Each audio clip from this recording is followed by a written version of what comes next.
Hay un tipo de sufrimiento que no proviene de lo que nos sucede, sino de lo que tememos que pueda suceder. Es ese peso invisible que llevamos cada día, esa tensión constante en el pecho cuando imaginamos fracasos futuros, pérdidas potenciales, conversaciones difíciles que aún no tienen lugar. Vivimos en una época donde tenemos más comodidades que cualquier generación anterior y, sin embargo, experimentamos niveles de ansiedad sin precedentes. Nos despertamos a las 3 de la mañana con el corazón acelerado, rumiando escenarios catastróficos que probablemente nunca ocurrirán. Revisamos compulsivamente nuestros teléfonos, buscando confirmación o temiendo malas noticias. Posponemos decisiones importantes porque el miedo a equivocarnos nos paraliza. Y en medio de todo esto, perdemos algo irreemplazable, el momento presente, la única porción de tiempo que realmente poseemos. Los antiguos filósofos estoicos, hace más de 2000 años, entendieron algo fundamental sobre la naturaleza humana, que no son las circunstancias externas las que nos roban la paz, sino nuestra relación con ellas. Que el miedo no es una fuerza externa que se nos impone, sino un hábito mental que podemos entrenar. Que la calma no es la ausencia de problemas, sino una fortaleza interna que podemos cultivar independientemente de lo que suceda a nuestro alrededor. Hoy vamos a explorar 2 lecciones estoicas que han resistido la prueba del tiempo, principios que transformaron la vida de emperadores, esclavos, comerciantes y soldados por igual. No son teorías abstractas, sino herramientas prácticas que puedes empezar a aplicar inmediatamente. Herramientas que te permitirán enfrentar tus miedos sin ser destruido por ellos, mantener la calma en medio del caos y recuperar el control sobre tu propia mente. La primera lección que los estoicos nos enseñan es quizás la más poderosa y transformadora de todas: la dicotomía del control. Epicteto, quien pasó gran parte de su vida como esclavo antes de convertirse en uno de los filósofos más influyentes de Roma, comenzaba sus enseñanzas con esta distinción fundamental. Hay cosas que dependen de nosotros y cosas que no dependen de nosotros. Dependen de nosotros nuestras opiniones, nuestros impulsos, nuestros deseos, nuestras aversiones, en resumen, todo aquello que es obra nuestra. No dependen de nosotros el cuerpo, la hacienda, la reputación, los cargos, en resumen, todo aquello que no es obra nuestra. Esta distinción puede parecer simple, incluso obvia, pero la mayoría de nosotros vivimos en una confusión constante entre ambas categorías. Gastamos energía mental intentando controlar la opinión que otros tienen de nosotros, el resultado de nuestros proyectos, el comportamiento de nuestros seres queridos, el estado de la economía, el clima, el tráfico. Y cuando estas cosas no se alinean con nuestras expectativas, nos frustramos, nos angustiamos, nos sentimos impotentes. El miedo nace precisamente de este error fundamental: intentar controlar lo incontrolable. Cuando dependes emocionalmente de factores externos que están fuera de tu control, vives en un estado perpetuo de vulnerabilidad. Cada vez que depositas tu paz mental en resultados que no puedes garantizar, te conviertes en rehén de fuerzas arbitrarias. Piensa en una presentación importante que debes hacer frente a un grupo de personas. Puedes controlar tu preparación, puedes controlar la calidad de tu material, puedes controlar tu actitud y tu esfuerzo, pero no puedes controlar si la audiencia te aprecia, si alguien hace una pregunta hostil, si el proyector falla, si tu jefe está de mal humor ese día. La persona que no entiende la dicotomía del control vive aterrorizada antes de la presentación, no por las cosas que realmente puede manejar, sino por todas las variables que están fuera de su alcance.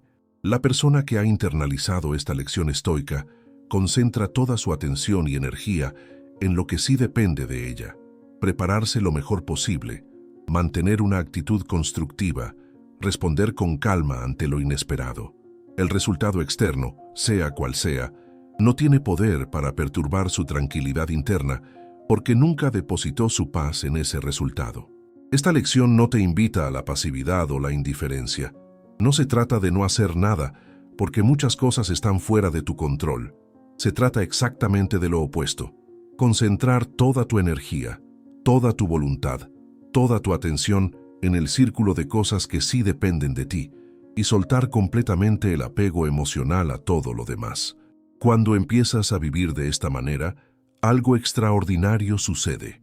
El miedo comienza a disolverse porque dejas de sentirte impotente. Ya no eres víctima de circunstancias caprichosas. Tienes un dominio claro y definido donde ejerces tu poder, y ese dominio es suficiente. Marco Aurelio, el emperador más poderoso de su tiempo, escribía en sus meditaciones que debemos concentrarnos solo en lo que está en nuestras manos y aceptar el resto como ocurre naturalmente. Si el emperador del mundo más vasto de su época entendía que su verdadero poder residía únicamente en sus propios juicios y acciones, ¿qué nos dice eso sobre nuestra propia sobreestimación de control? La práctica diaria de esta lección comienza con una pregunta simple que puedes hacerte cada vez que sientas ansiedad o miedo. ¿Esto que me preocupa está dentro o fuera de mi control? Si está fuera, reconócelo conscientemente y redirige tu atención. Si está dentro, actúa en consecuencia. Con el tiempo, esta distinción se vuelve automática y descubres que la mayor parte de tu sufrimiento provenía de intentar controlar lo incontrolable. La segunda lección estoica nos confronta con una verdad incómoda sobre la naturaleza de nuestros miedos. La inmensa mayoría de las cosas que tememos nunca suceden. Séneca, el consejero del emperador Nerón y uno de los pensadores más lúcidos de Roma, observaba que sufrimos más en la imaginación que en la realidad. Escribía que son más las cosas que nos asustan que las que nos dañan, y que sufrimos más a menudo por aprensión que por experiencia real. Examina tu propia vida durante los últimos 5 años. ¿Cuántas noches pasaste en vela preocupándote por conversaciones difíciles, resultados médicos, decisiones financieras, conflictos potenciales? Ahora pregúntate con honestidad, ¿cuántos de esos escenarios catastróficos que imaginaste realmente se materializaron? Si eres como la mayoría de las personas, descubrirás que tu mente ha sido una máquina de fabricar sufrimientos que nunca llegaron a existir. Esto no es un defecto de tu carácter, sino una característica de la mente humana. Nuestros cerebros evolucionaron en entornos donde la hipervigilancia ante amenazas potenciales ofrecía ventajas de supervivencia. El ancestro que escuchaba un crujido en el bosque y asumía lo peor, tenía más probabilidades de sobrevivir que el optimista ingenuo. Pero en el mundo moderno, este mecanismo de alarma está constantemente activado ante amenazas que no son físicas, sino sociales, financieras, existenciales, y la mayoría de ellas son proyecciones mentales, no realidades presentes. El miedo anticipatorio es una forma peculiar de sufrimiento, porque experimentamos el dolor 2 veces. Primero en la imaginación, cuando el evento temido es solo una posibilidad, y luego, si acaso llega a ocurrir, en la realidad. Pero aquí está el problema.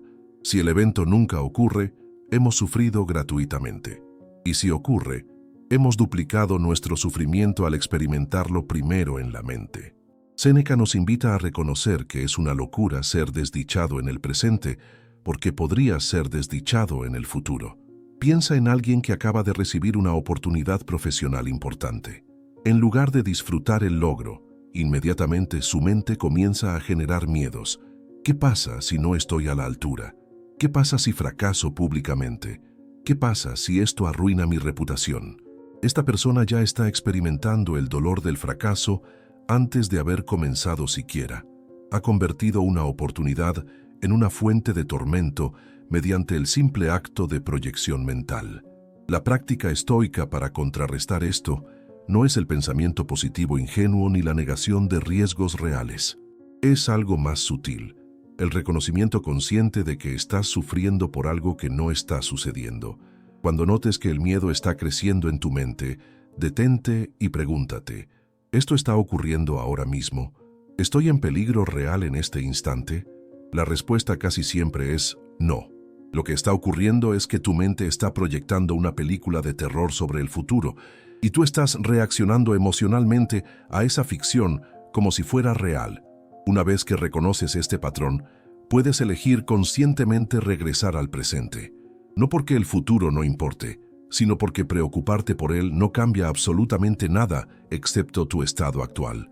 Si hay algo que puedes hacer ahora para prepararte o prevenir un resultado negativo, entonces hazlo. Esa es acción, no preocupación. Pero una vez que has hecho lo que está en tu poder, continuar rumiando es simplemente infligirte sufrimiento sin propósito.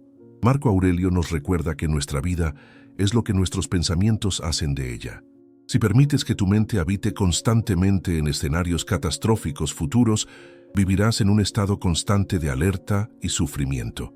Si entrenas tu mente para permanecer en lo que es real y presente, descubrirás que en este momento, ahora mismo, probablemente estás bien. El problema rara vez está en el presente. El problema está en la proyección. La tercera lección estoica parece paradójica al principio. Para desactivar el poder del miedo, debemos contemplar deliberadamente aquello que tememos. Los estoicos llamaban a esta práctica praemeditatio malorum, la premeditación de las adversidades. No se trata de pensamiento negativo ni de catastrofismo, sino de un ejercicio específico y disciplinado que los sabios antiguos consideraban esencial para la tranquilidad mental. Séneca recomendaba dedicar tiempo regularmente a imaginar la pérdida de todo aquello que valoramos: nuestra salud, nuestras posesiones, nuestras relaciones, nuestra reputación, incluso nuestra vida. Escribía que debemos recordar que todas las cosas que ahora disfrutamos son préstamos temporales y que debemos mantenerlas con la ligereza de quien sabe que pueden ser reclamadas en cualquier momento. Este ejercicio puede sonar morboso o deprimente para la mentalidad moderna, obsesionada con la positividad y la manifestación de deseos. Pero los estoicos entendían algo profundo sobre la psicología del miedo. Aquello que reprimimos y evitamos mentalmente gana poder sobre nosotros. Lo que confrontamos directamente, aunque sea solo en la imaginación, pierde su capacidad de paralizarnos. Cuando nunca te permites contemplar la posibilidad de perder tu empleo, esa posibilidad se convierte en un terror que acecha constantemente en el fondo de tu mente. Cada reunión inesperada con tu supervisor, cada cambio organizacional, cada rumor de recortes activa ese miedo no examinado. Vives en una negación precaria y cada indicio de amenaza genera ansiedad desproporcionada. Pero si dedicas tiempo a imaginar conscientemente ese escenario, si te preguntas con honestidad, ¿qué harías realmente si perdieras tu empleo? ¿Cómo te adaptarías? ¿Qué recursos tienes? ¿Qué opciones existen? Algo cambia fundamentalmente. El miedo pierde su cualidad abstracta y terrorífica. Se convierte en algo concreto que puedes examinar y al examinarlo, descubres que es manejable. Descubres que sobrevivirías, que tendrías opciones, que no sería el fin de tu existencia. Marco Aurelio practicaba este ejercicio constantemente, incluso como emperador. Se recordaba a sí mismo que todo es efímero, que la fama es vacía, que las personas que ahora lo adulan pronto estarán muertas, que él mismo pronto será polvo. Esto no lo hacía depresivo ni pesimista, sino profundamente libre. Cuando interiorizas la impermanencia de todas las cosas, dejas de aferrarte desesperadamente a ellas. Cuando aceptas la posibilidad de la pérdida, dejas de vivir aterrorizado por ella. La praemeditatio malorum tiene también otro efecto poderoso. Nos ayuda a valorar lo que tenemos mientras lo tenemos. Cuando contemplas la posibilidad de perder tu salud, de repente tu cuerpo funcional se convierte en un regalo extraordinario, no en algo que das por sentado. Cuando imaginas la muerte de un ser querido, cada conversación con esa persona adquiere un peso y una presencia que antes no tenía. Epicteto enseñaba a sus estudiantes un ejercicio particularmente conmovedor. Cuando besas a tu hijo o a tu esposa, recuerda que estás besando a un ser mortal. No para arruinar el momento con pensamientos tristes, sino para estar completamente presente en ese momento, sabiendo que es precioso precisamente porque es temporal. Esta práctica no debe convertirse en obsesión ni en rumia patológica. No se trata de pasar tus días imaginando catástrofes. Se trata de dedicar momentos específicos, quizás unos minutos cada semana, a contemplar conscientemente la impermanencia y la vulnerabilidad de tu situación. Es como un entrenamiento mental, como los simulacros de emergencia que realizan los bomberos. No están deseando que haya un incendio, pero cuando ocurre, están preparados y no entran en pánico. Cuando practicas la premeditación de adversidades, estás entrenando tu mente para responder con ecuanimidad cuando lo inesperado sucede. Y cuando sucede, porque tarde o temprano siempre sucede algo, descubres que ya has estado allí en tu imaginación. El impacto es menor, la recuperación es más rápida, y tu capacidad para mantener la calma permanece intacta. La cuarta lección estoica nos presenta uno de sus conceptos más contraintuitivos y liberadores: amor fati, el amor al destino. No se trata simplemente de aceptar lo que sucede con resignación pasiva, sino de abrazar activamente todo lo que ocurre como necesario, como parte de un orden más amplio, como la única forma posible en que las cosas podían desarrollarse.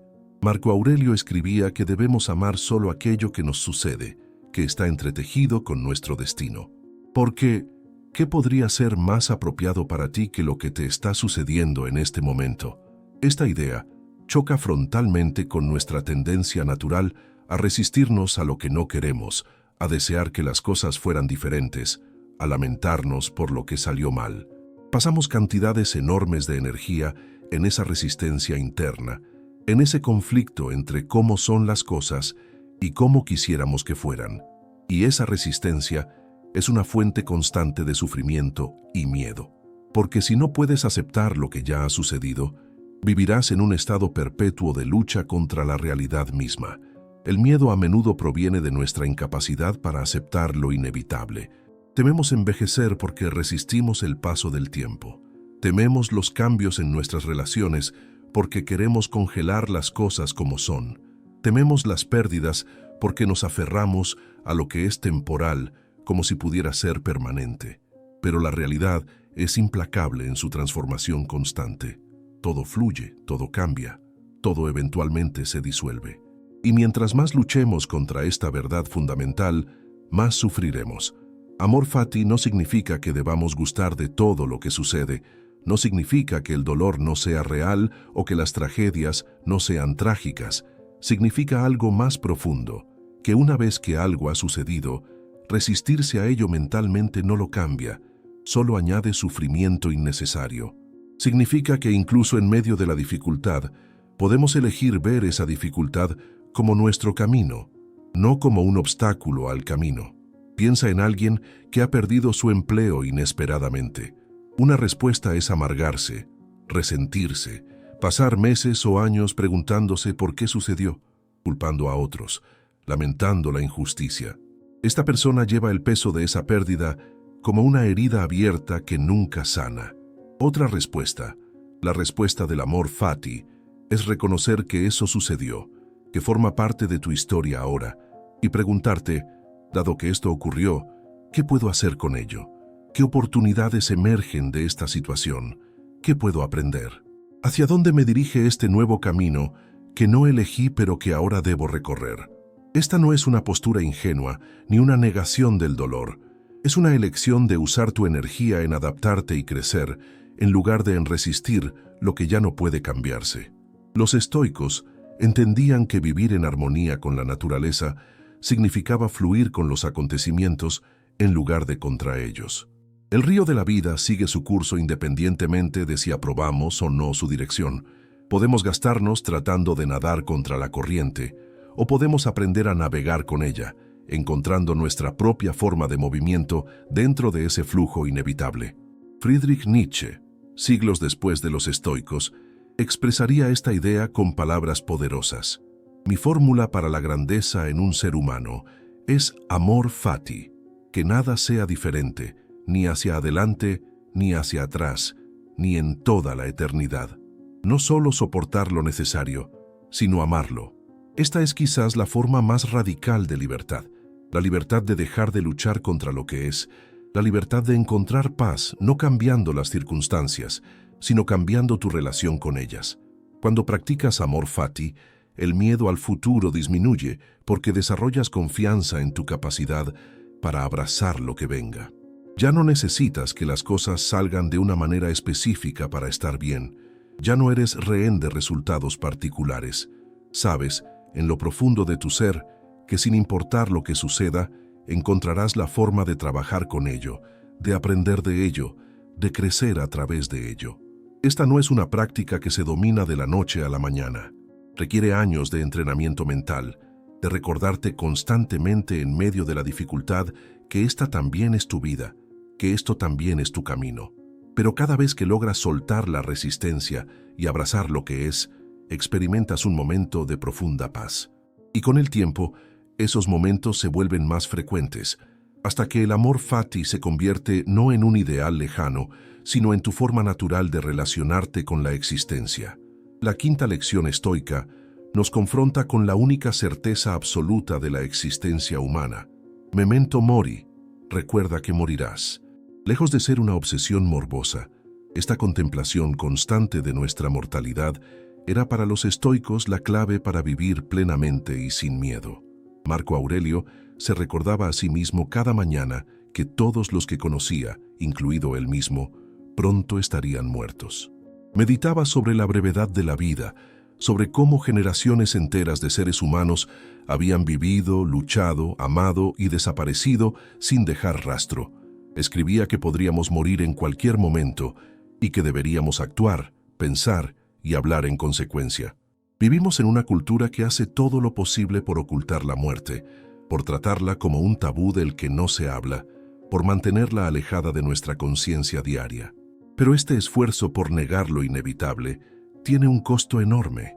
Nos lleva a vivir como si fuéramos inmortales, posponiendo lo importante, aferrándonos a lo trivial, invirtiendo nuestra energía en cosas que finalmente no importan.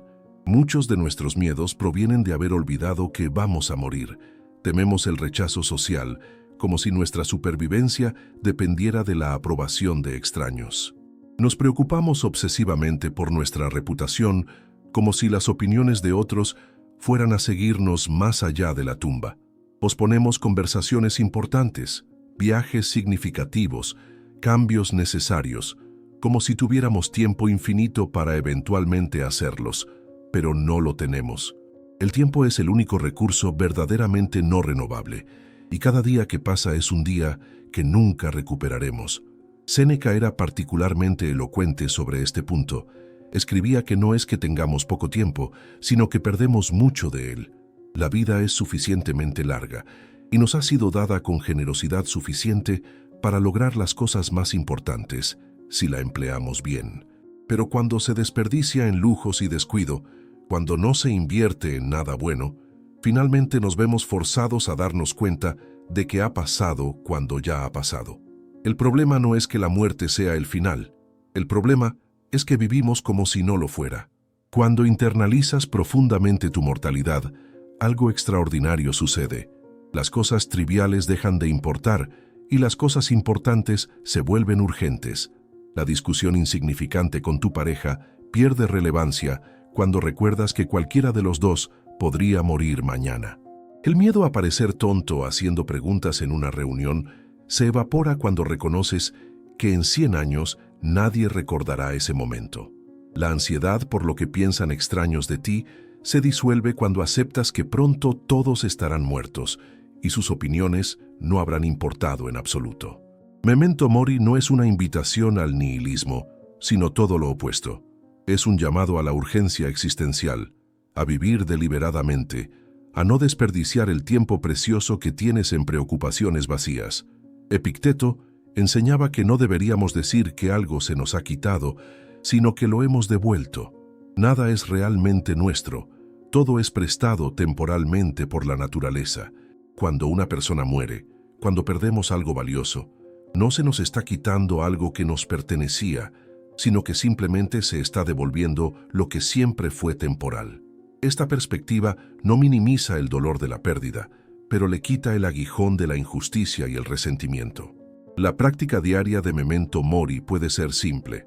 Cada mañana, antes de comenzar tu día, recuerda que este podría ser tu último día, no de forma morbosa, sino como un hecho objetivo. ¿Cómo cambiaría tu lista de prioridades si supieras con certeza que te quedan 6 meses de vida? ¿Qué dejarías de hacer inmediatamente? ¿Qué empezarías a hacer sin demora? ¿Qué conversaciones tendrías? ¿Qué reconciliaciones buscarías? ¿Qué agradecimientos expresarías? La conciencia de la muerte te libera del miedo a vivir. Cuando aceptas que el final es inevitable e impredecible, cada día se convierte en un regalo inesperado, no en un derecho garantizado. Cada conversación significativa, cada puesta de sol, cada momento de conexión genuina, se revela como el milagro temporal que siempre fue. Y paradójicamente, cuando dejas de temer la muerte, comienzas realmente a vivir. La sexta lección estoica aborda la raíz misma de nuestro sufrimiento emocional, el reconocimiento de que no son las cosas mismas las que nos perturban, sino los juicios que hacemos sobre ellas. Epicteto expresaba este principio fundamental con claridad cristalina. No son las cosas las que inquietan a los hombres, sino sus opiniones sobre las cosas. Por ejemplo, la muerte no es nada terrible, pues si lo fuera, también le habría parecido así a Sócrates. Lo terrible es el juicio que hacemos de que la muerte es algo terrible. Esta distinción es revolucionaria, porque desplaza el locus del problema desde el mundo externo hacia nuestra interpretación interna. Significa que entre cualquier evento y tu respuesta emocional existe un espacio, un momento de interpretación, donde se genera el sufrimiento o la paz, y en ese espacio reside tu poder. Piensa en una situación común.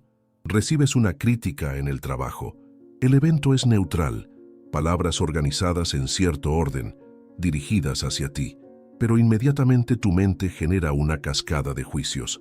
Esto significa que soy incompetente, que estoy fallando, que mi carrera está en peligro, que los demás me juzgan, que no soy suficientemente bueno.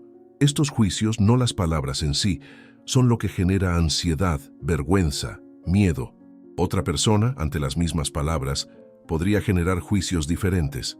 Esto es información útil para mejorar, es una oportunidad para aprender, es un indicio de que mi supervisor se preocupa por mi desarrollo. Los mismos sonidos, significado emocional completamente diferente. La diferencia no está en el evento, sino en la interpretación. La mayoría de nosotros vive como si nuestras interpretaciones fueran hechos objetivos, como si nuestra forma de ver las cosas fuera la única forma posible de verlas. Pero los estoicos nos invitan a reconocer que nuestros juicios son construcciones mentales, no realidades absolutas, y como construcciones pueden ser examinados, cuestionados y cambiados. Marco Aurelio practicaba constantemente este ejercicio de descomponer sus juicios.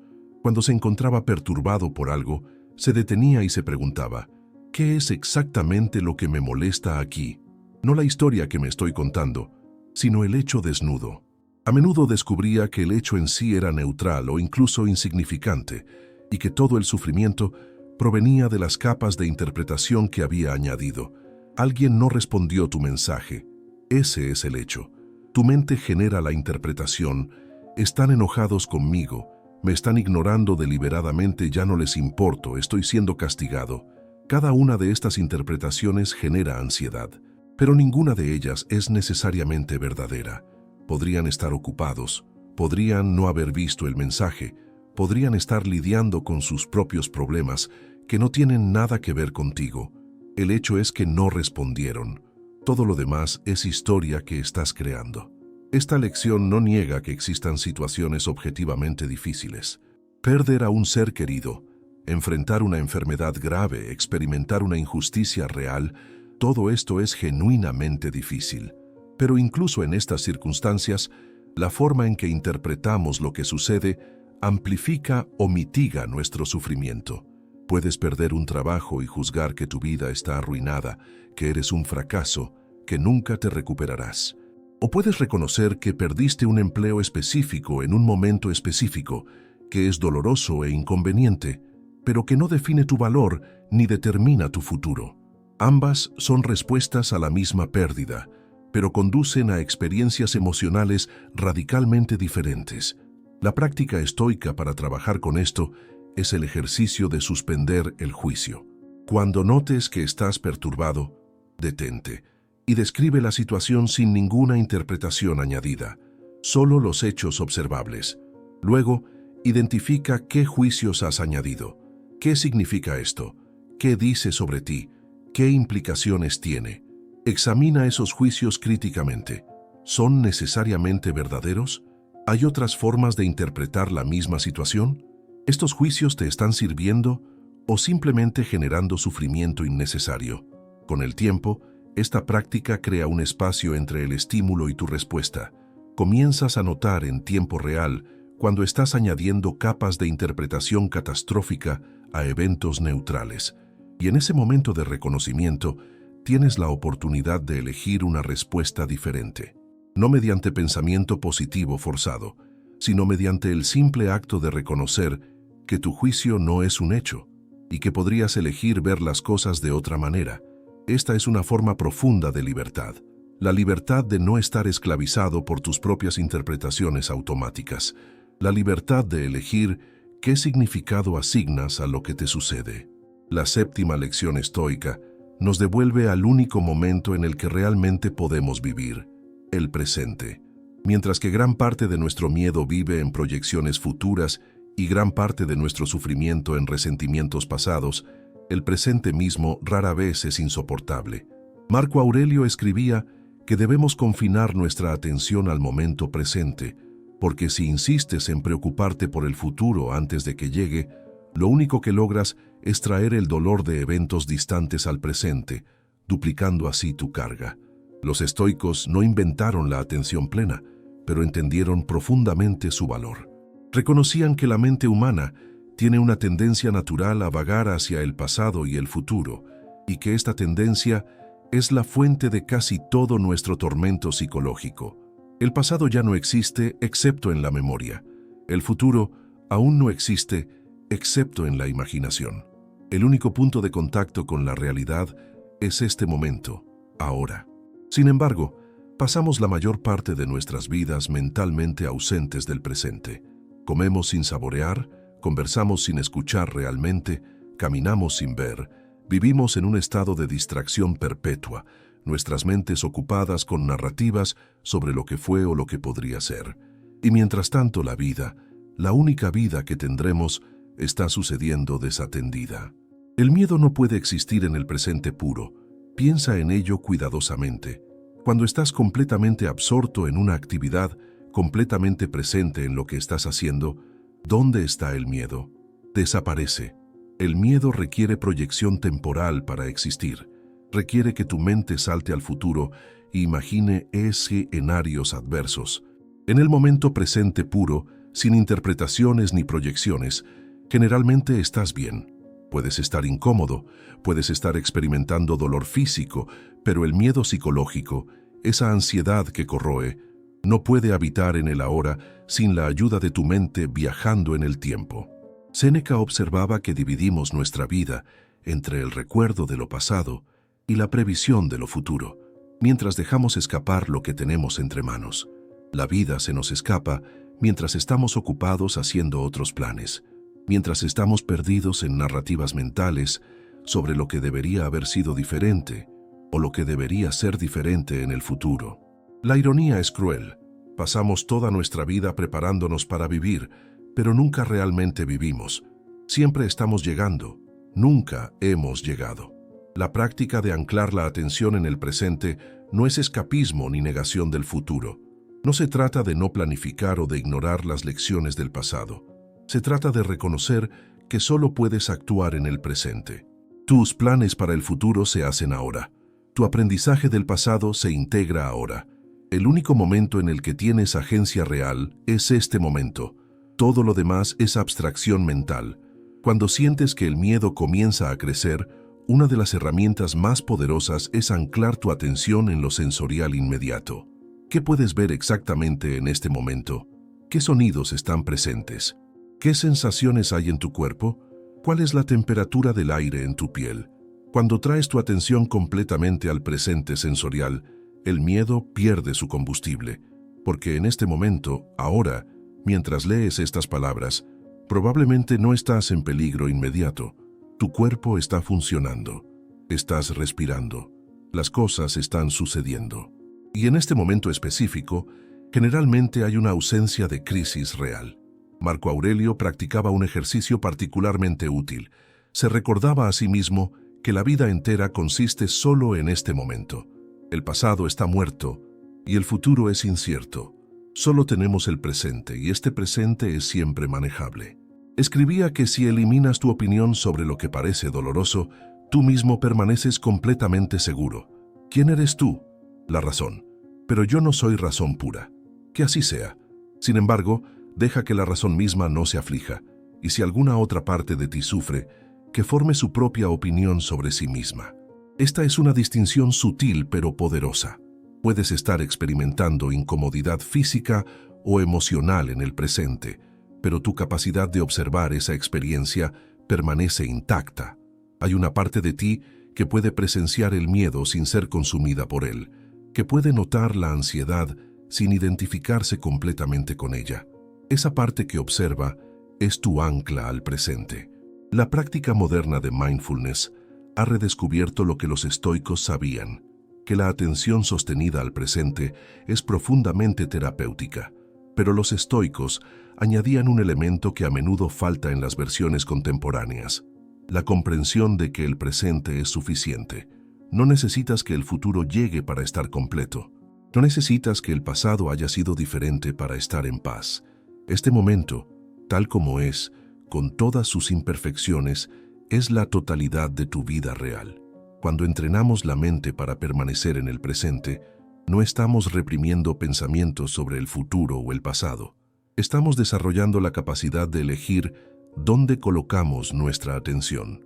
Puedes planificar para el futuro desde un estado de presencia, donde tu atención está en el acto de planificar, no perdida en fantasías o terrores sobre ese futuro. Puedes reflexionar sobre el pasado desde un estado de presencia, donde estás conscientemente extrayendo lecciones, no rumiando compulsivamente. La diferencia entre pensar útilmente sobre el futuro y preocuparse es esta: pensar útilmente sobre el futuro implica acción o planificación específica en el presente. Preocuparse es rumia repetitiva sin acción, una forma de viajar mentalmente al futuro para experimentar sufrimiento que no está ocurriendo. Uno es funcional, el otro es tortura autoinfligida.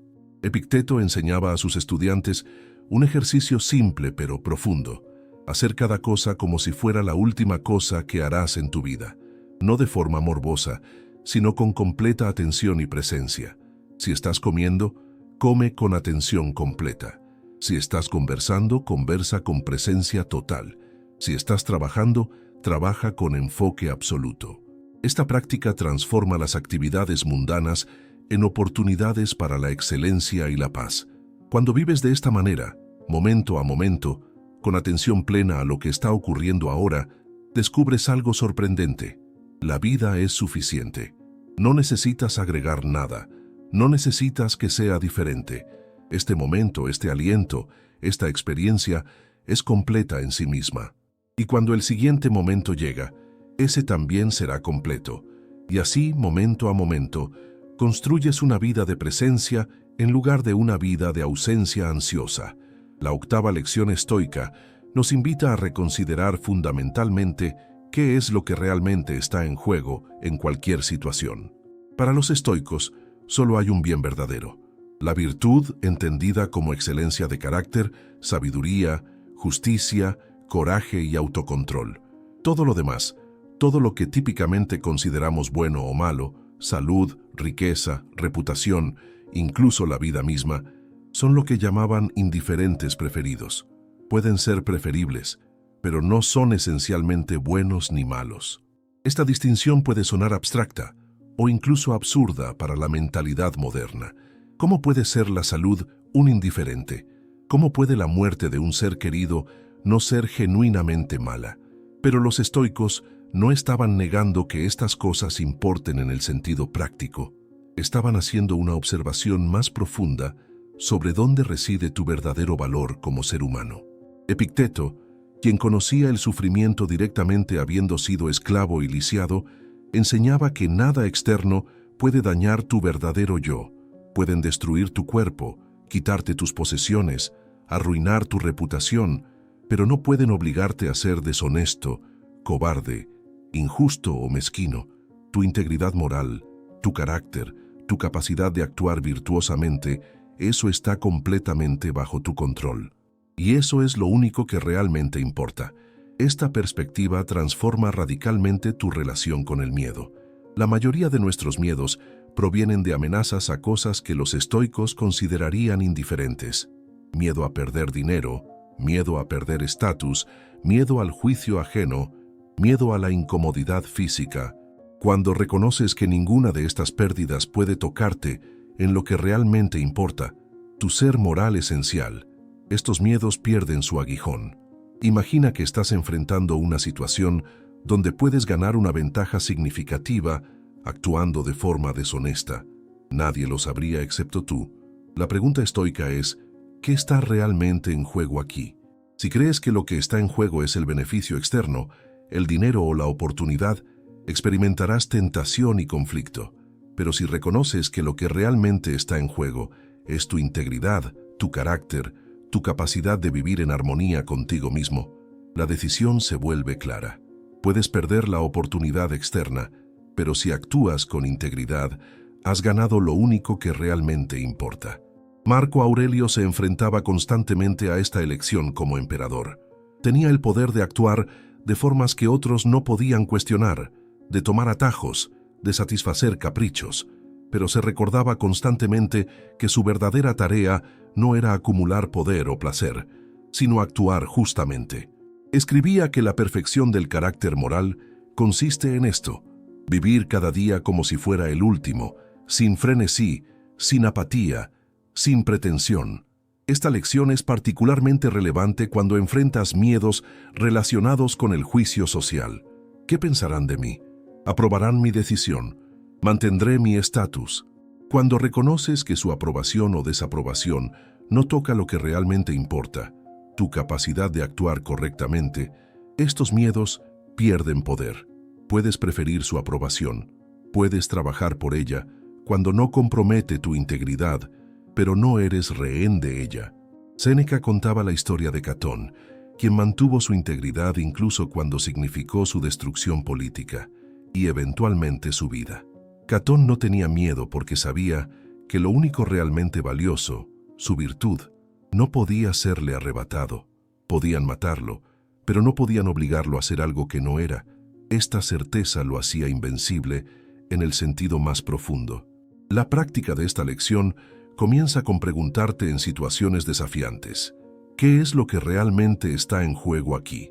Separa cuidadosamente las consecuencias externas de las consecuencias morales. Si actúas con integridad y pierdes algo externo, has ganado. Si ganas algo externo mediante la comprensión de tu integridad, has perdido lo único que realmente importa. Esta no es una invitación al fanatismo ni a ignorar las consecuencias prácticas. Los estoicos eran personas pragmáticas que participaban activamente en la vida pública y privada, pero mantenían una jerarquía clara de valores. La virtud primero, siempre. Todo lo demás, aunque pueda ser perseguido y preferido, es secundario. Cuando internalizas esta jerarquía, experimentas una forma de libertad extraordinaria. Ya no necesitas que las circunstancias se alineen perfectamente para estar bien. Ya no eres vulnerable a cada viento de fortuna, porque has anclado tu paz y tu valor en algo que está completamente bajo tu control. Tu carácter, tus elecciones, tu integridad. Eso nadie puede quitártelo sin tu permiso. La novena lección estoica nos confronta con una de las verdades más fundamentales de la existencia. Todo es impermanente, todo está en constante flujo, nada permanece igual ni por un instante. Esta comprensión, lejos de ser depresiva, es profundamente liberadora cuando se integra completamente. Heráclito, cuyas ideas influenciaron profundamente el estoicismo, expresaba esto con su famosa afirmación: no puedes entrar dos veces en el mismo río. El río cambia constantemente, y tú también. Marco Aurelio meditaba regularmente sobre la impermanencia de todas las cosas. Observaba cómo generaciones enteras de personas habían vivido con sus dramas, sus ambiciones, sus conflictos, y ahora no quedaba ni rastro de ellas. Escribía sobre cómo los más famosos emperadores y filósofos de generaciones anteriores ahora eran apenas nombres, si acaso, y pronto él mismo sería olvidado de la misma manera. Esta contemplación no lo hacía nihilista, sino profundamente libre. Mucho de nuestro miedo proviene de nuestra resistencia al cambio, de nuestro deseo de congelar las cosas como están, de mantener permanente lo que es inherentemente temporal. Queremos que nuestros cuerpos no envejezcan, que nuestras relaciones permanezcan exactamente como son en sus mejores momentos, que nuestras circunstancias favorables duren para siempre. Pero la naturaleza no funciona así. La única constante es el cambio. Cuando te aferras desesperadamente a lo que inevitablemente cambiará, te preparas para el sufrimiento. Cada cambio se siente como una pérdida, cada transformación como una traición. Vives en un estado de tensión constante, tratando de mantener estático lo que es dinámico por naturaleza. Es como intentar detener las olas del océano con tus manos, agotador e inútil. Pero cuando aceptas la impermanencia como la naturaleza misma de la realidad, tu relación con el cambio se transforma. Ya no te sorprende que las cosas cambien, ya no lo tomas como algo personal. El cambio no es una aberración que hay que resistir, sino el tejido mismo de la existencia. Tu cuerpo envejece, y eso es exactamente lo que los cuerpos hacen. Las relaciones evolucionan, y eso es parte de su naturaleza. Las circunstancias cambian, y así ha sido siempre, y así será siempre. Epicteto enseñaba este principio con un ejemplo conmovedor. Cuando besas a tu hijo, recuerda que es mortal. Mañana podría morir y tú también. Esta no es una invitación al pesimismo, sino al aprecio radical. Cuando reconoces que nada es permanente, cada momento con lo que amas se vuelve precioso precisamente porque es temporal. La flor es hermosa porque se marchitará. El momento es dulce porque no durará para siempre. Esta comprensión también disuelve el miedo a la pérdida de una manera profunda. Si ya has aceptado que todo es temporal, que todo lo que llega eventualmente se va, entonces no vives en negación de esta verdad. Cuando la pérdida ocurre, duele, por supuesto que duele, pero no hay la capa adicional de sufrimiento que proviene de sentir que esto no debería estar sucediendo, que es injusto, que viola algún orden natural. La pérdida es parte del orden natural. Todo lo que nace muere, todo lo que se forma se disuelve, todo lo que se une eventualmente se separa. Séneca escribía cartas a su amigo Lucilio recordándole constantemente que sus posesiones, su salud, sus seres queridos, todo era prestado temporalmente por la naturaleza. No le pertenecían en el sentido absoluto. Eran disfrutes temporales, y debía mantenerlos con la ligereza de quien sabe que serán devueltos. Esta actitud no disminuye el amor o el aprecio, sino que lo intensifica. Cuando sabes que algo es temporal, lo valoras mientras lo tienes. La práctica de esta lección es doble. Primero, contemplar regularmente la impermanencia de todas las cosas. Observa cómo todo en tu experiencia está cambiando constantemente. Tu cuerpo no es el mismo que hace un año. Tus pensamientos surgen y desaparecen. Tus emociones fluyen como el clima. Las personas en tu vida están envejeciendo, cambiando. Nada está quieto. Todo está en movimiento. Segundo, practica soltar el apego a las formas específicas que las cosas toman. Puedes amar profundamente a alguien sin necesitar que esa persona permanezca exactamente igual para siempre. Puedes disfrutar tu situación actual sin necesitar que se congele en el tiempo. Puedes apreciar tu salud sin exigir que nunca cambie. El amor y el aprecio no requieren permanencia. De hecho, la aceptación de la impermanencia profundiza el amor porque lo libera de expectativas imposibles.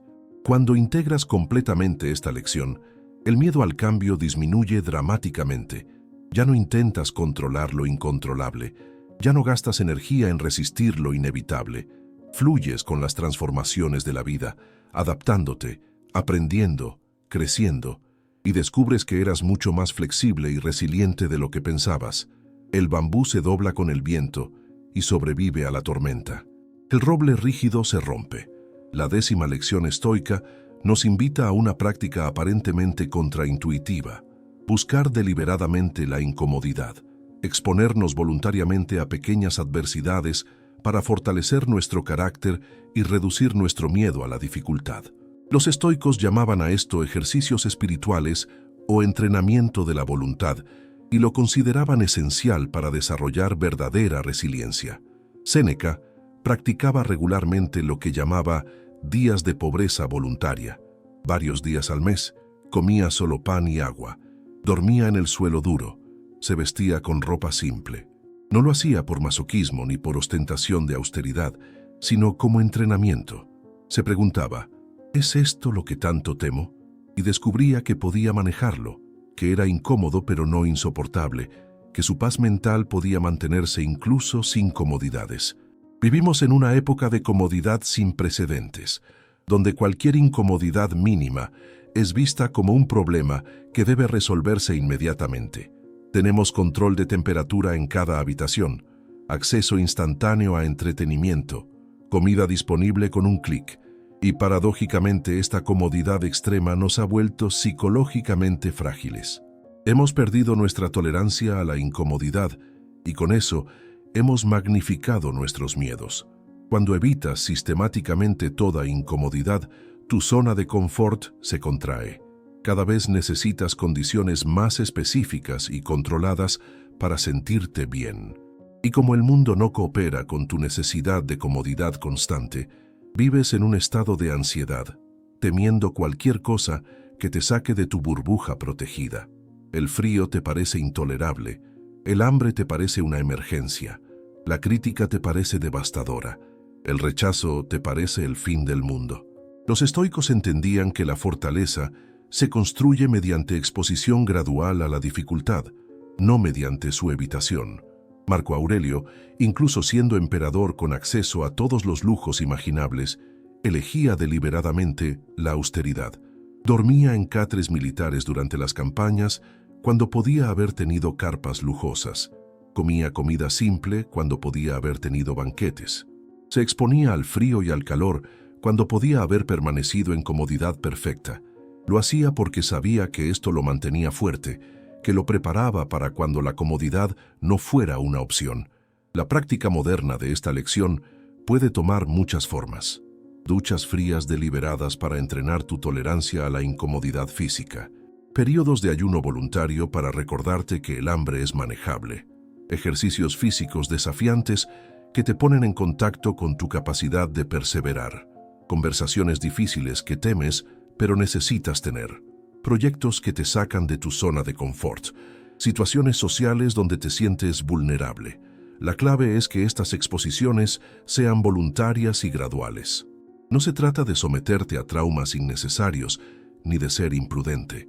Se trata de expandir sistemáticamente tu capacidad de permanecer ecuánime ante la adversidad. Cada vez que atraviesas voluntariamente algo incómodo y descubres que puedes manejarlo, tu confianza crece. Tu miedo a la incomodidad disminuye porque has probado directamente que puedes tolerarla. Epicteto comparaba esto con el entrenamiento de un atleta. Nadie esperaría ganar una competencia olímpica sin entrenamiento riguroso. Sin embargo, esperamos ser capaces de manejar las adversidades de la vida sin nunca habernos entrenado para ellas. El atleta busca deliberadamente el esfuerzo, el cansancio, el dolor muscular, porque sabe que esto lo fortalece. El estoico busca deliberadamente la incomodidad moderada, porque sabe que esto fortalece su carácter y su ecuanimidad.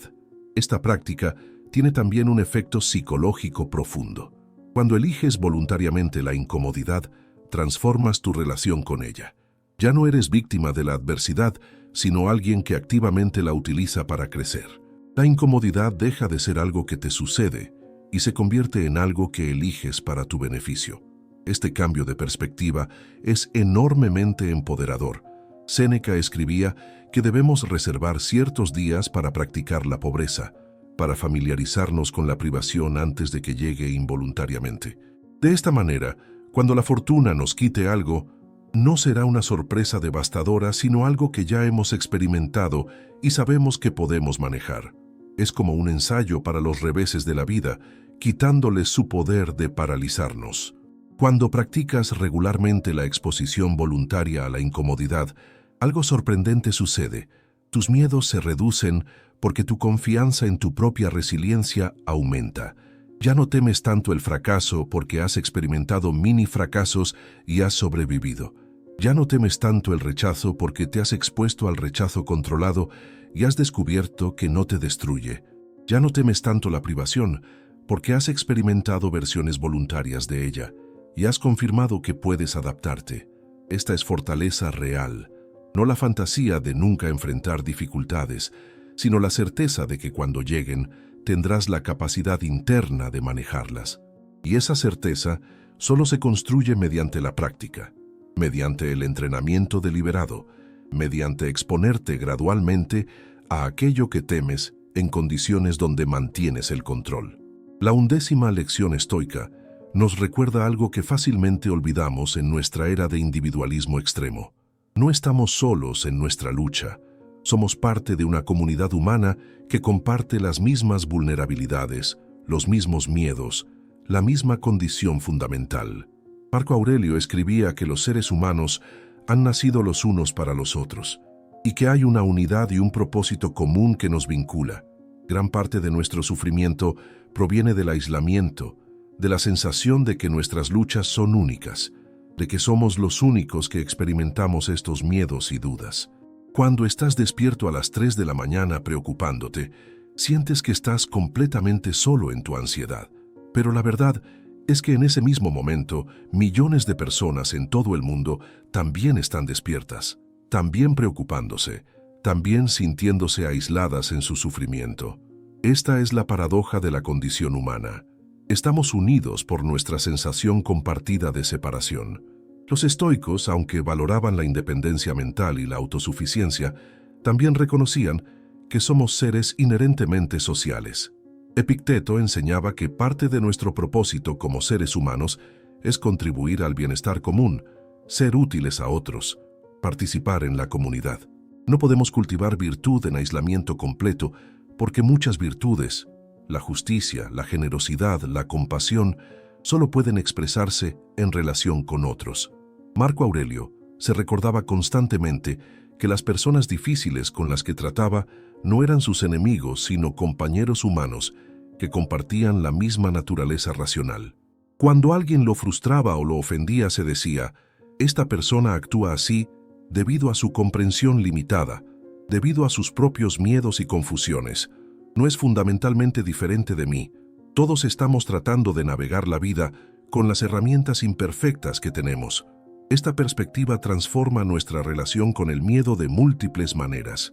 Primero nos recuerda que nuestros miedos no son únicos ni vergonzosos. Todos temen el rechazo, el fracaso, la pérdida, la muerte. Es parte de ser humano. No hay nada defectuoso en ti por experimentar estos miedos. Son parte de la experiencia humana compartida. Segundo, nos invita a buscar apoyo y conexión cuando estamos luchando. No necesitas llevar tus cargas completamente solo. Hay sabiduría y consuelo en compartir nuestras experiencias con otros que pueden relacionarse, que han pasado por luchas similares. La vulnerabilidad compartida crea conexión genuina y reduce el aislamiento que amplifica nuestros miedos. Séneca mantenía una extensa correspondencia con amigos, compartiendo sus reflexiones filosóficas, pero también sus luchas personales, sus dudas, sus momentos de debilidad. Sus cartas a Lucilio son un testimonio de cómo incluso los sabios más avanzados continúan enfrentando desafíos internos y encuentran valor en la amistad y el intercambio honesto.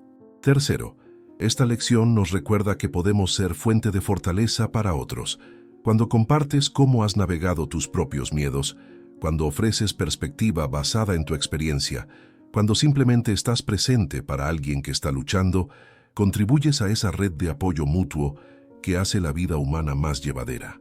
Los estoicos llamaban a esto cosmopolitismo, la idea de que somos ciudadanos del cosmos, parte de una comunidad global que trasciende fronteras artificiales. Marco Aurelio escribía, lo que no es bueno para la colmena no puede ser bueno para la abeja. Nuestra prosperidad individual está entrelazada con el bienestar de nuestra comunidad. Cuando otros sufren, parte de nuestra humanidad compartida sufre. Cuando contribuimos al alivio del sufrimiento ajeno, fortalecemos el tejido de conexión que nos sostiene a todos. La práctica de esta lección implica cultivar conscientemente conexiones significativas. Busca comunidades. ya sean físicas o virtuales, de personas que comparten valores similares, que están en un camino similar de crecimiento y autoconocimiento. Comparte tus luchas con honestidad apropiada. Ofrece tu apoyo a otros sin esperar reciprocidad inmediata.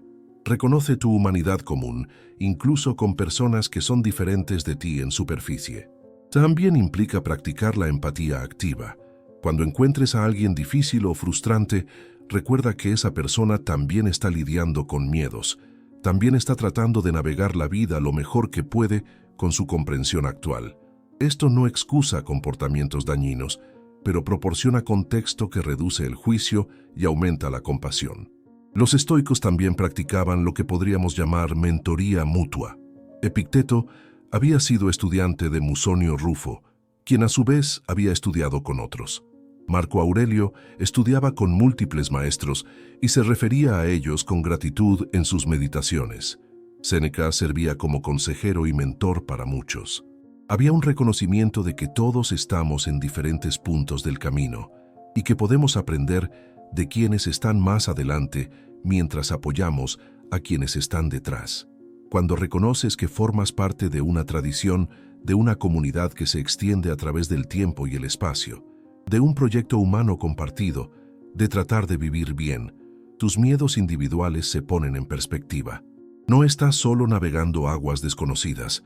Innumerables personas antes de ti han enfrentado miedos similares y han encontrado formas de perseverar. Innumerables personas ahora mismo están enfrentando luchas similares. Y innumerables personas después de ti continuarán este camino. Esta no es una disolución de tu individualidad, sino una comprensión más profunda de tu lugar en el cosmos. Eres único, pero también eres parte de algo más grande. Tus luchas son personales, pero también son universales. Y en esa universalidad hay tanto consuelo como responsabilidad. El consuelo de no estar solo y la responsabilidad de contribuir al bienestar común. La 12ª y final lección estoica es quizás la más práctica y transformadora de todas. El coraje no es la ausencia de miedo, sino la capacidad de actuar correctamente a pesar del miedo. Los estoicos no eran teóricos abstractos que filosofaban desde torres de marfil. Eran personas activas, comprometidas con el mundo, que enfrentaban desafíos reales y tomaban decisiones difíciles. Y su filosofía no los protegía del miedo, sino que les daba la fortaleza para actuar a pesar de él. Marco Aurelio no escribía sus meditaciones en tiempos de paz y prosperidad, sino en medio de guerras brutales, plagas devastadoras, traiciones políticas y pérdidas personales profundas. Experimentaba miedo, dudas, fatiga, frustración, pero cada día se levantaba y hacía lo que su deber requería. No esperaba a sentirse valiente o inspirado. Actuaba porque actuar correctamente era lo que estaba en su poder hacer. Epicteto enseñaba que la filosofía no es algo que meramente estudiamos, sino algo que practicamos, especialmente cuando es difícil. Es fácil ser sabio en la comodidad. El verdadero test de tu filosofía es cómo te comportas cuando estás asustado, cuando estás bajo presión, cuando sería más fácil tomar el atajo o rendirte. Esos momentos revelan tu verdadero carácter. El miedo es una emoción natural que señala peligro potencial. No es algo que puedas simplemente eliminar, ni algo que debas avergonzarte de sentir. Los estoicos no eran estoicos en el sentido popular de ser personas sin emociones. Experimentaban el espectro completo de sentimientos humanos. La diferencia es que no permitían que esas emociones dictaran sus acciones. Sentían miedo, pero no dejaban que el miedo los paralizara o los desviara de lo correcto. Séneca escribía sobre este principio extensamente. El sabio todavía experimenta las primeras impresiones involuntarias del miedo, la ira, el dolor, pero no da su consentimiento a estas impresiones. No permite que se conviertan en juicios que lo controlan. Siente la señal del miedo, la nota, la examina, y luego decide conscientemente cómo responder basado en razón y virtud, no basado en el impulso emocional. Piensa en todas las acciones importantes que has pospuesto debido al miedo, la conversación difícil que necesitas tener, el proyecto creativo que quieres iniciar, la decisión de cambiar de carrera, la relación tóxica que necesitas terminar. El viaje que quieres hacer, en la mayoría de estos casos, no es que el miedo sea irracional o que el riesgo no exista. El miedo puede ser completamente comprensible, pero la pregunta estoica es, ¿permite ese miedo que dejes de hacer lo que sabes que es correcto o importante? El coraje estoico no es temeridad ni negación de riesgos reales. Es la voluntad de actuar en alineación con tus valores, incluso cuando es difícil, incluso cuando tienes miedo, incluso cuando el resultado es incierto.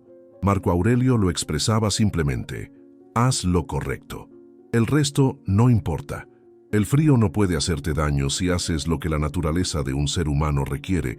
El calor no puede hacerte daño. El desprecio no puede hacerte daño. Solo apartarte de tu deber puede dañarte. La práctica de esta lección final comienza con distinguir entre el miedo útil y el miedo paralizante. El miedo útil te alerta de peligros genuinos y te motiva a prepararte adecuadamente. Si vas a dar una presentación importante y sientes miedo, ese miedo puede motivarte a prepararte mejor, a ensayar más, a anticipar preguntas difíciles. Eso es miedo funcionando a tu favor. Pero si ese mismo miedo te paraliza, te hace evitar la oportunidad completamente o te mantiene despierto durante semanas en rumia improductiva, entonces el miedo ya no está sirviendo a un propósito útil. Los estoicos practicaban lo que podríamos llamar acción gradual a pesar del miedo. No esperaban sentirse completamente sin miedo antes de actuar. Reconocían el miedo, lo aceptaban como parte de la experiencia y luego daban el siguiente paso pequeño de todos modos. Epicteto decía a sus estudiantes: si quieres mejorar, debes estar dispuesto a parecer tonto o ignorante al hacer preguntas. Si dejas que el miedo a parecer tonto te detenga, nunca aprenderás nada nuevo. Este principio se aplica a todos los dominios de la vida. Quieres desarrollar una nueva habilidad, pero temes ser malo al principio. Todos lo son al principio. Actúa de todos modos. Quieres expresar tu opinión en una reunión, pero temes el juicio. Tu perspectiva puede ser valiosa. Habla de todos modos. Quieres pedir ayuda, pero temes parecer débil. La vulnerabilidad es fortaleza, no debilidad. Pide de todos modos. Quieres intentar algo nuevo, pero temes fracasar. El fracaso es información, no identidad. Intenta de todos modos. Marco Aurelio se enfrentaba diariamente a decisiones donde cualquier camino tenía riesgos. Como emperador, sus decisiones afectaban millones de vidas. El peso de esa responsabilidad era aterrador, pero no podía permitirse la parálisis. Se preguntaba, ¿cuál es la acción virtuosa aquí? ¿Qué requiere la justicia, la sabiduría, el coraje? Y una vez que identificaba eso, actuaba, sabiendo que el resultado estaba fuera de su control, pero que su intención y esfuerzo estaban completamente dentro de él.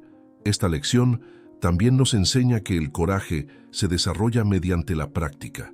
No aparece mágicamente. Cada vez que actúas a pesar del miedo, fortaleces ese músculo del coraje. Cada pequeña decisión de hacer lo correcto, cuando es más fácil no hacerlo. Cada momento de mantener tu integridad cuando está bajo presión. Cada instancia de decir la verdad cuando mentir sería más cómodo. Todo esto construye tu capacidad de coraje. Séneca observaba que no podemos controlar qué desafíos enfrentaremos, pero podemos controlar cómo nos preparamos para ellos. Y la mejor preparación no es evitar todas las dificultades, sino desarrollar la fortaleza interna para manejarlas cuando lleguen. El coraje, como cualquier virtud, es un hábito. Se cultiva mediante decisiones repetidas de actuar correctamente, incluso cuando es difícil.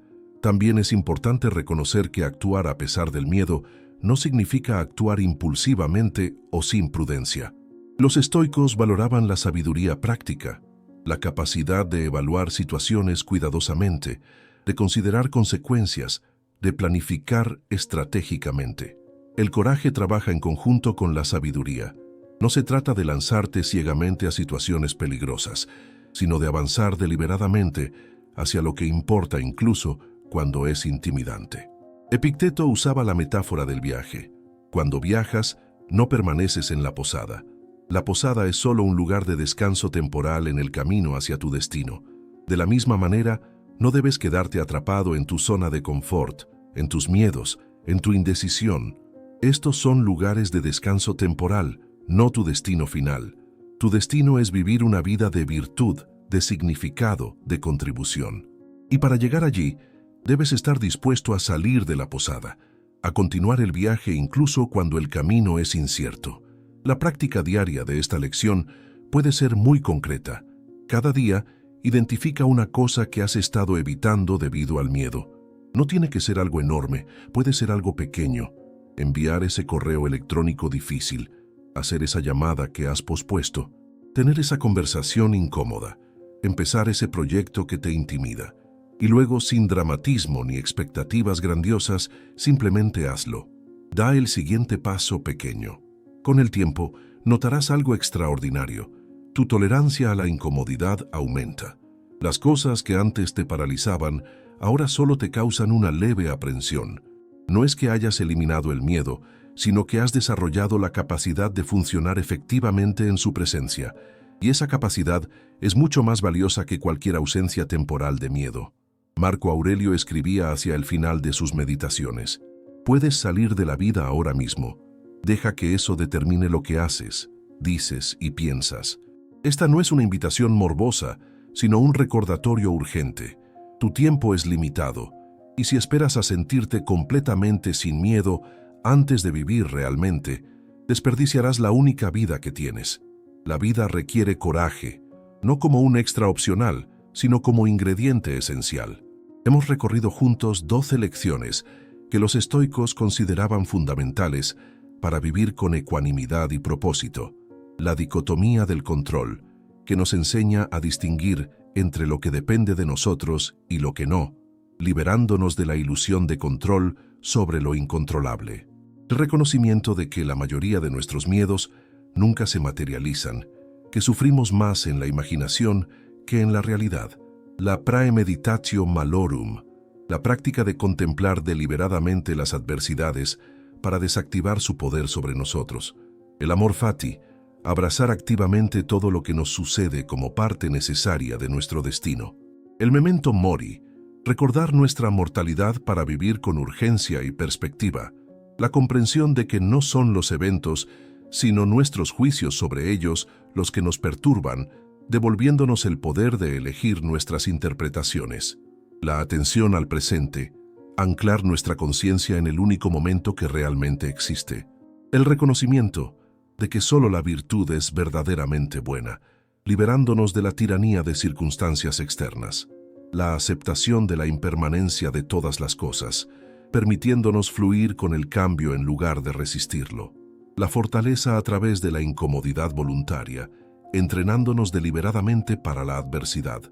La conexión con la comunidad humana, reconociendo que compartimos una condición común.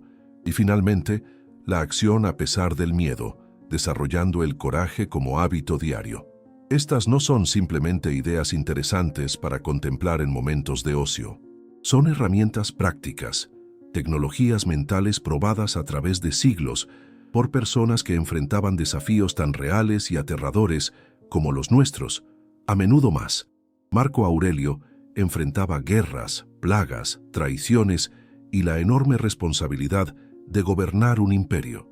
Epicteto había sido esclavo, había conocido la impotencia absoluta y la humillación. Séneca navegaba las traicioneras aguas de la política imperial, donde un error podía costar la vida. Estos no eran teóricos de sillón, sino personas que vivían estos principios en circunstancias extremadamente difíciles. Y descubrieron algo que todavía es cierto hoy, que la tranquilidad mental no depende de tener circunstancias perfectas, sino de tener una filosofía sólida sobre cómo relacionarte con cualquier circunstancia.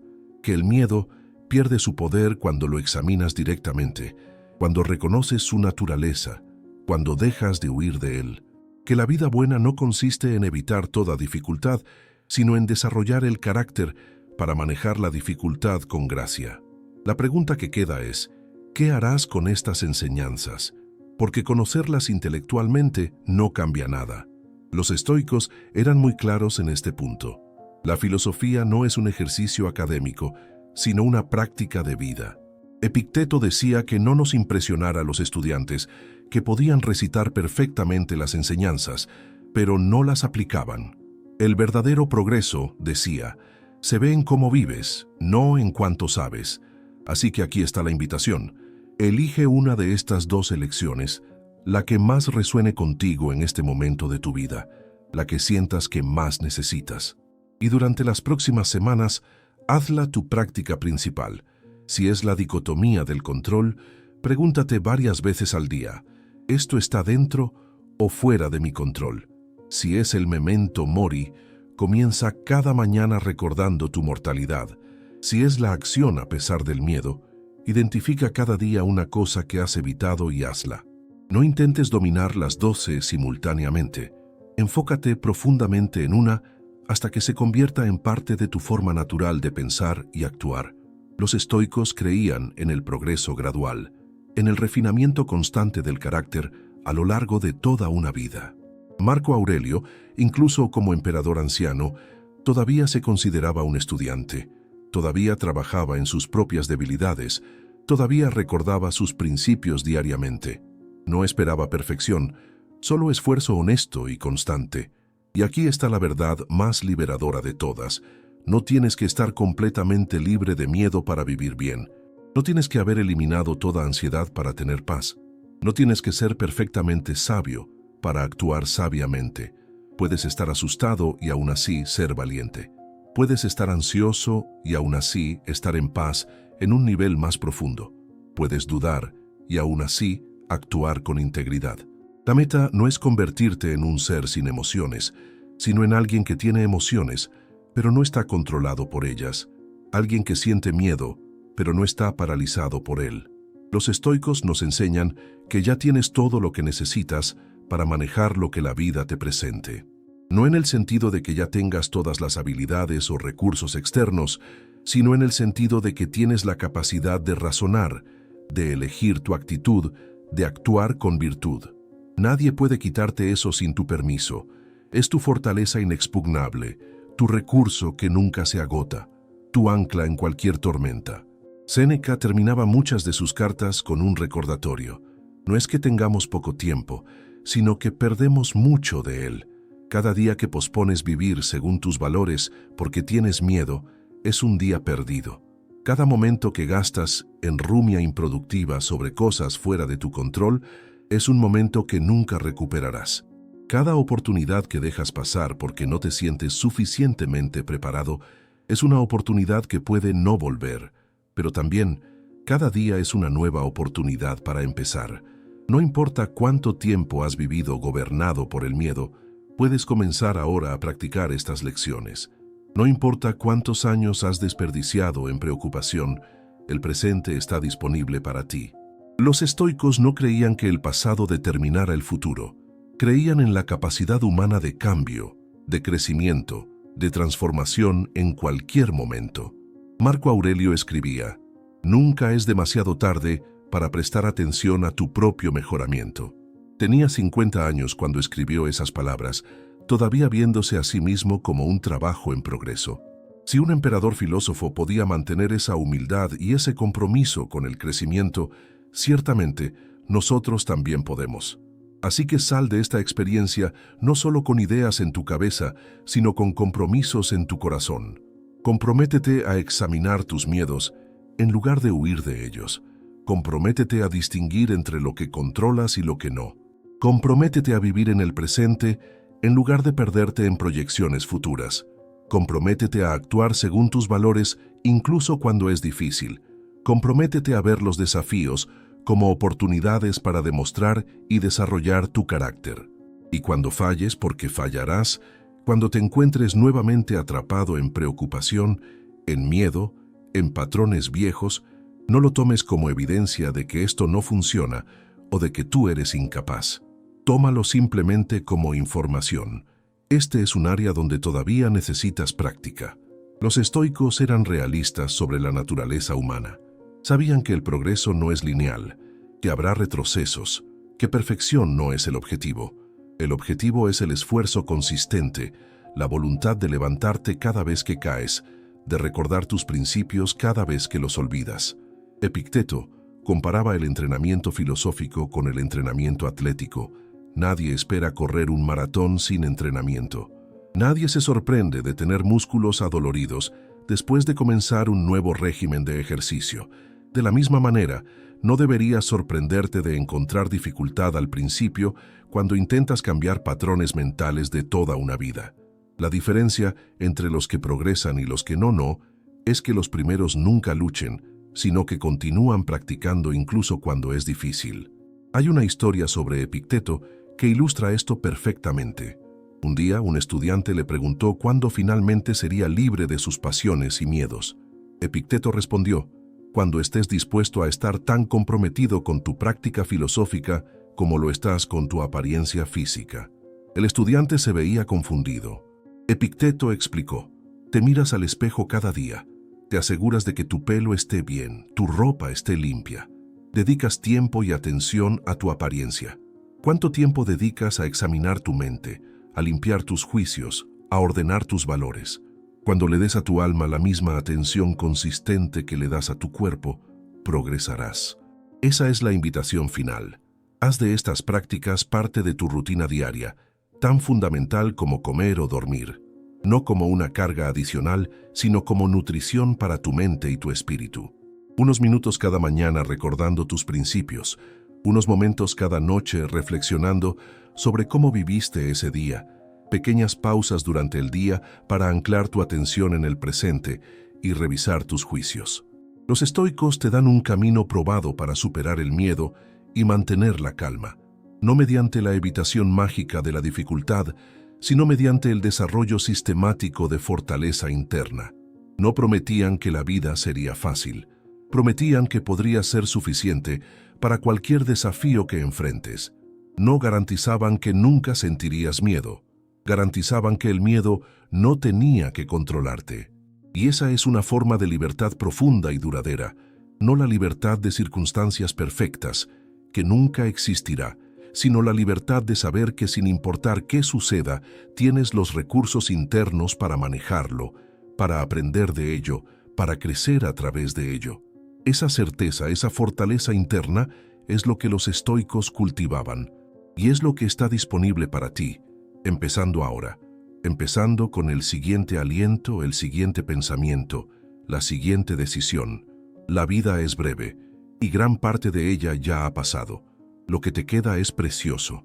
No lo desperdicies en miedos que nunca se materializarán, en preocupaciones sobre cosas que no puedes controlar, en posponer lo que importa hasta que te sientas más preparado. Nunca estarás completamente preparado, pero puedes estar dispuesto, puedes estar comprometido, puedes estar presente, y eso es suficiente.